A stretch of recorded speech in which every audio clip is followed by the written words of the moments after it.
And welcome into the Roundtable. And if you haven't been following it, folks, the Mississippi River seeing some incredibly low levels right now. And joining us to talk about the situation in terms of how we seem to try to get through this, we have with us Dr. Sal Mercogliano from Campbell University, Associate Professor of History. And they also have Pat Chambers, Chief of Operations and Regulatory for the Army Corps of Engineers in Vicksburg, Mississippi. Gentlemen, thanks so much for joining us here for this one. Pat, we've had you on last October when, unfortunately, things got to a low level at the Mississippi Point there. What are we seeing right now, in your estimation?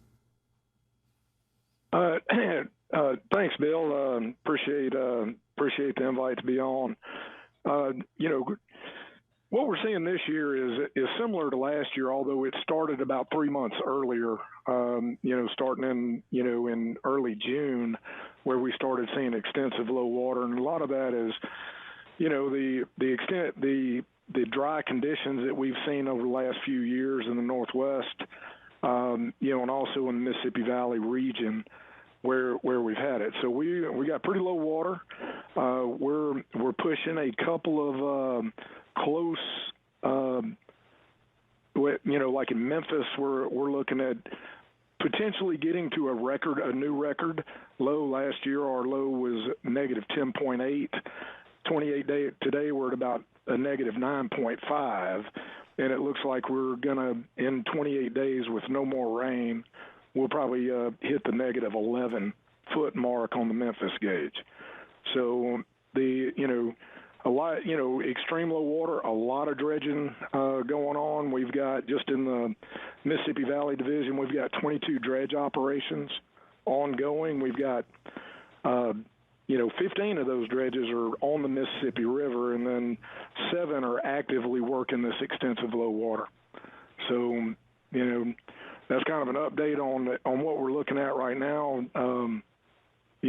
Any particular questions? We've got some restrictions, on the Mississippi River below St. Louis, where, we've got Coast Guard advisories out for draft of, no greater than 9'6". In one area just below St. Louis to about the middle of the Memphis district, we've got, barge width restrictions. 4 wide barges. If they're loaded, they can go 5 wide if they're unloaded, and the rest of the river down to the Baton Rouge area is 6 wide. From that, from the 4 and 5, load between Lower Mississippi River 869 up to the Lower Mississippi River River Mile 953 is the 4 wide loaded and 5 wide unloaded. Gotcha. And one thing that I would point out is, just real quick, on the Mississippi River, our authorized dimensions are 300 foot wide by 9 deep. So, and we're maintaining that now, although, with our dredging operations, although, there are some delays to navigation traffic, much like last year, when we're in dredging, we'll halt navigation while we conduct dredging operations in a certain reach, and then get out of the way and let traffic move. So, back to you. Yeah, Sal, obviously, this is an amazing impact economically as well. So in terms of getting that kind of the lower draft, the amount of grain that comes throughout the Midwest out to the Port of New Orleans, this has got to be a major disruption, at least for now, in terms of how much we can export. Talked about, what you're seeing there is a reduction in throughput, and that's really the key thing. When you start taking barges from their 11-foot marks up to 9'6", reducing the number of barges south of St. Louis, that has an impact on the amount of grain and throughput you can have. And you go from hauling about 100, 110 tons in each barge, now you're down to about 90 or 80 tons. And when you start putting the restrictions in and the number of barges, as he's talking about, from St. Louis down to Memphis, that's throughput. Now, fortunately, October tends to be the lowest traffic month on the Mississippi because, again, what we see is a lot of the traffic has come out before then. However, we do see a spike back up hitting into November and December. And the question is, if this remains in place, like Patrick's talking about, then soybean, corn coming out of the silos, out of the granaries, up along the Mississippi River Valley is going to be impacted. That's going to slow loading down on the Mississippi. And as we've been watching around the world, we know grain prices have been in a state of flux from Russia, Ukraine, from instances of grain coming out of South America. This has an impact on the global market. Pat, has this had any impact on any particular import or export in particular? Obviously, grain is a major export there as well, but also fresh water for water purification in terms of what has to come down the river. Is there any kind of restrictions related to what is coming down the river?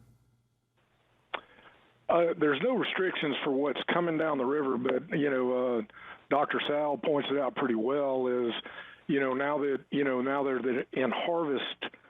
in the harvest period, they're going to be wanting to move a lot of grain down as they're, as they're moving everything down to New Orleans. So it is a challenge. His podcast or YouTube video the other day laid it out pretty well. The challenges that are out there, and and just like he stated, the navigation industry likes to run 11 to 12 foot deep on their barges. They're being restricted now to, no more than 9'6", down the main stem Mississippi. And so that is a challenge, and it is very impactful for them.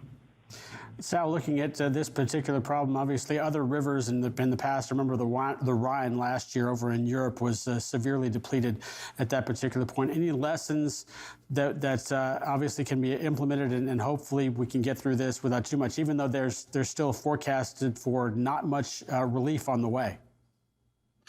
Yeah, I mean, obviously, one of the big things is, the Army Corps of Engineers is operating with equipment that needs to be updated. We need better dredges on the infrastructure on the rivers. Coast Guard needs better assets on the rivers to fix the aids of navigation. When the river drops, all of a sudden your aids of navigation, the buoy system becomes slack. They're basically wired down to anchor points.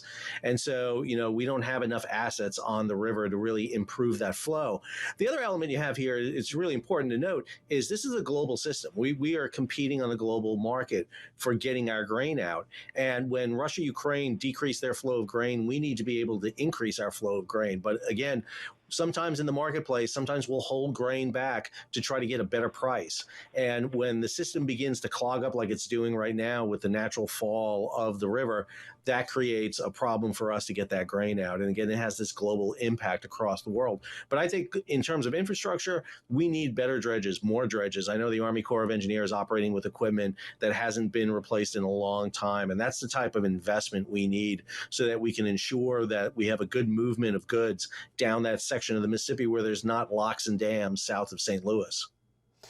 Pat, as you look at the situation right now, I don't want to throw the apocalyptic question here, but as you look at it, with not much relief coming perhaps on the way, how close are we to dire straits in terms of even more restrictions and hopefully not even some sections of the river being impassable? Bill, I would tell you that right now, it's a challenge, but I'm confident, our teams are confident that are out there working. We've got over 300 people out working this low water effort, with the Corps of Engineers, with our dredges, and also contract dredges that are out there. We're going to be able to keep up. What we really need is rain, and not just these little pop-up showers that we've been getting, although they've helped to give us a little bit of a bump and to keep things going. But right now, the only concern that I have is if it's St. Louis, we get to a -7 on that gauge, we're not close. Right now, we're in decent shape there. We hadn't seen anything below -3 up there, but we've got some rock pinnacles in the Thebes Reach on the upper Miss, or the middle Miss as we call it, there in the St. Louis area. That would cause us some major issues because there's nothing that we can do about those. But other than that, We're confident we're going to be able to keep up with it. Dr. Sal brought up another good point. We are using, our dredges are, a couple of our dredges are pretty old. And while they're working and we've got great folks maintaining them and keeping them running, it is, if we lose one of those, then we could be in a world of hurt. But right now we're in great shape, being able to maintain what we've got. Over. Sal, as you look at it again, what's your biggest concern? And again, not much relief coming in it's just we obviously need a gully washer or 3 or 4 to try and help us out here. But what's your biggest concern economically and both practically with the Mississippi right now? Well, as you slow up the movement of grain down the Mississippi, the silos are filling up and the granaries are filling up. And the problem is if you get too much accumulation of a harvest, you're going to have wastage. You're going to have, it's going to spoil. You're not going to be able to store it. You're not going to be able to preserve it because there's a fixed amount of facilities about it. If you can't use the inland waterway system, yes, you can use rail and trucks, but it's extremely inefficient. It's very hard to move the tonnages that you see being moved. A 15-tow barge on the Mississippi is equivalent to over 1,000 tractor trailers. And, you just can't replace what the Mississippi River does in terms of the movement of soybeans and corn. And if they can't get down the river and you pile up those granaries and those storage facilities, we're going to see a huge wastage go in. And that's going to be the livelihood of farmers and insurance companies really having to pay out for a huge loss. Obviously something we're going to keep a very close eye on. Pat Chambers, Chief of Operations and Regulatory with the Army Corps of Engineers, and Dr. Sal McCarthy, thanks so much for joining us, and we will definitely keep in touch as this situation continues to change. Thanks for having us. Bill. All right, we'll take a short break and wrap up this edition of FreightWaves Now after this.